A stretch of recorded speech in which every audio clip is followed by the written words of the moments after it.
Hey everybody, Sinister Lex here, and it is Crooked Copy Tuesday! Fuck, it's Thursday!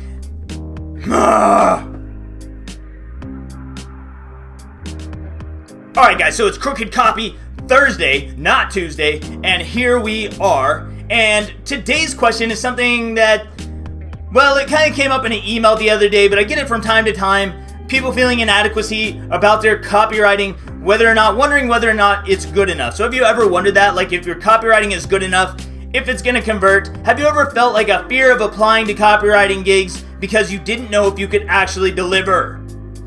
Some of you do feel this out there. I know some of you do. If you're feeling it, drop a message down below. Let us know what you're worried about specifically regarding your copy or freelancing or whatever it is that you're dealing with so that we can address it.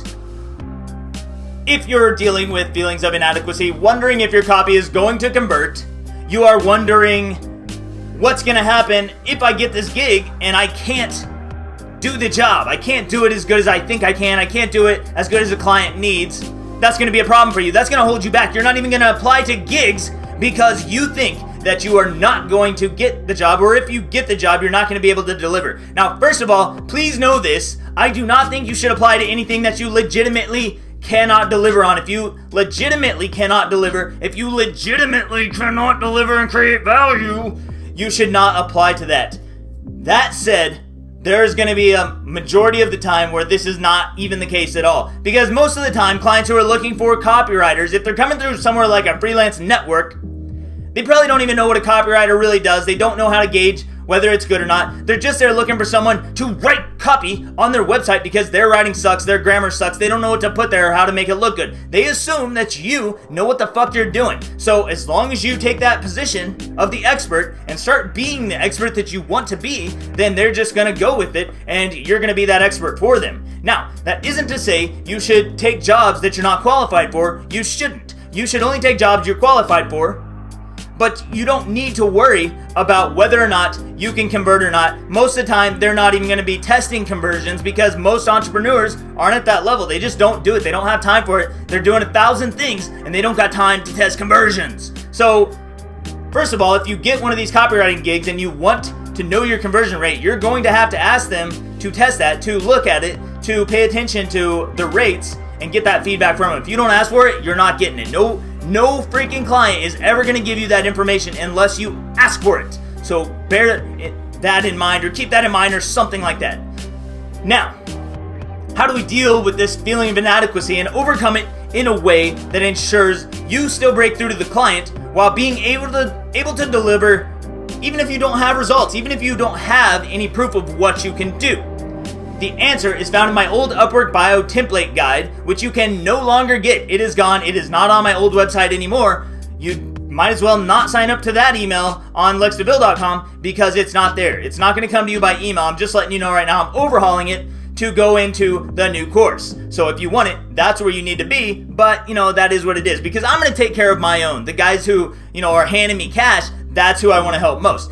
Anyway, I'm going to help you guys by giving you a little tidbit that came from my old bio guide and also comes from my proposals, sometimes comes from my actual profile bios.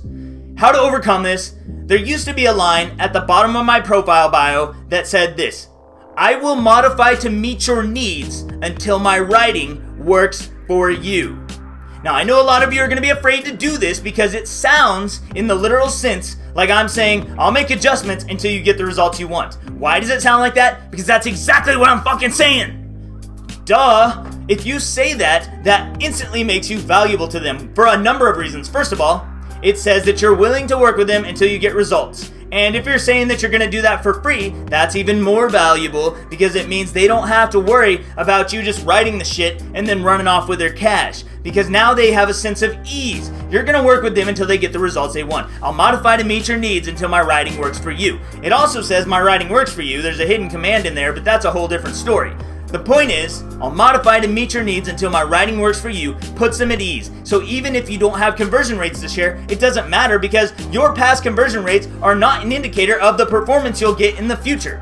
The past conversion rates do not tell you what you will get in the future. You're not guaranteeing a client's going to get a 50% conversion rate next time because X client got 50% conversion rate before. So please understand that, because old conversion rates don't matter for new clients. Now, you can say this line, you can put it in your proposals, you can put it in your bio or any other place you want. If a client is inviting you to a gig, you might want to ask, are you willing to work with me until my writing works for you, until you get the results you want?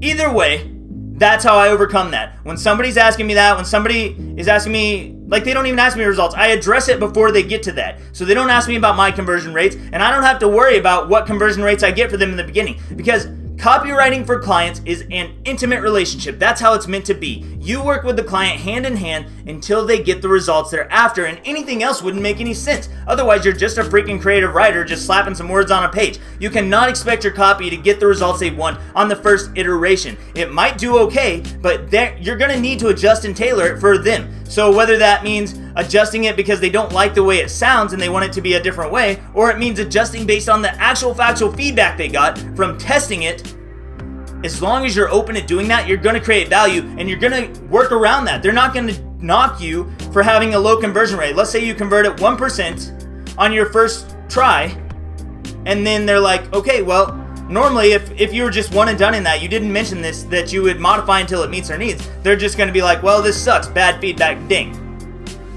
But if you said this up front, you said I will modify to meet your needs until my writing works for you, then they're going to say, okay, 1% conversion rate. They're going to come to you by email or Skype or whatever. They're going to say, we got a 1% conversion rate. That's not good enough. How can we make this better? We need to adjust something. And then you're just going to adjust it. And then they're going to test it again.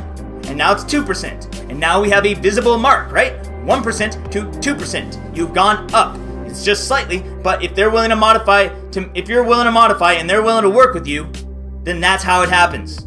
It's a matter of testing. And you might even want to stress testing. You guys are going to have to test this so that we know where I'm at right now, and here's where you want to be. And we need to start moving that direction based on the feedback we get from the initial results. You have this, boom, this is your test, this is the results, this is where you want to be, and this in here is where we're adjusting to get to that point and close the gap. That's all you got to do, guys. That's all I got for this one. Subscribe down below if you want to see more. And I'm Sinister Lex. Like this video if you liked it. Drop a dislike if you hated it. And if that's you, then screw off. And I will see you next time.